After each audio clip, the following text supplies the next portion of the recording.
Team po ba kayo ng mga taong chismosa, pakilimera, inggitera, at ang mga tao na may masamang intention sa inyo?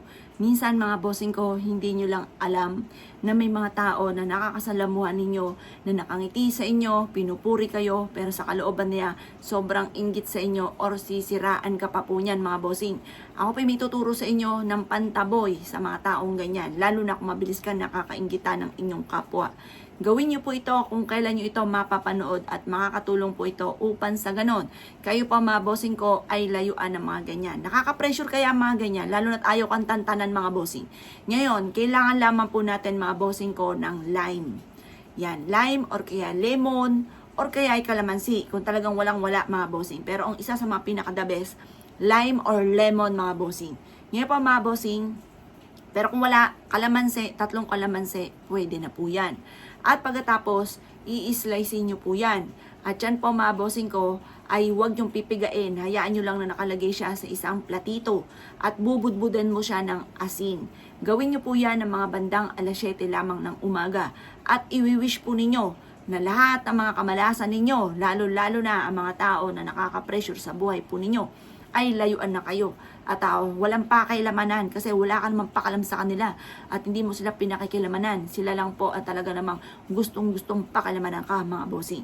Nga pa mga bossing, kapag may mga ganyang sitwasyon or kung wala kang nalalaman kasi bulag ka sa mga nangyari sa kapaligiran, maging sa mga anak ninyo at karelasyon po ninyo ay hindi nyo alam yung pala nape-pressure na sila at ang dami nilang mga pagsubok na pinagdadaanan.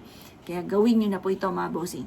Kung hindi mo alam na ikay nakakainggitan, gawin nyo pa rin po ito upang sa ganon meron kang proteksyon. Ilalagay nyo po yan mga bossing ko sa salas. Sa salas mga bossing. Pero yan po kapag nakita ninyo na may mga hayop na umiikot-ikot, di ba? Pag halimbawa may mga prutas, may mga insekto na umiikot na maliliit, itapon nyo na po yan. Huwag nyo nang panghinayangan pa.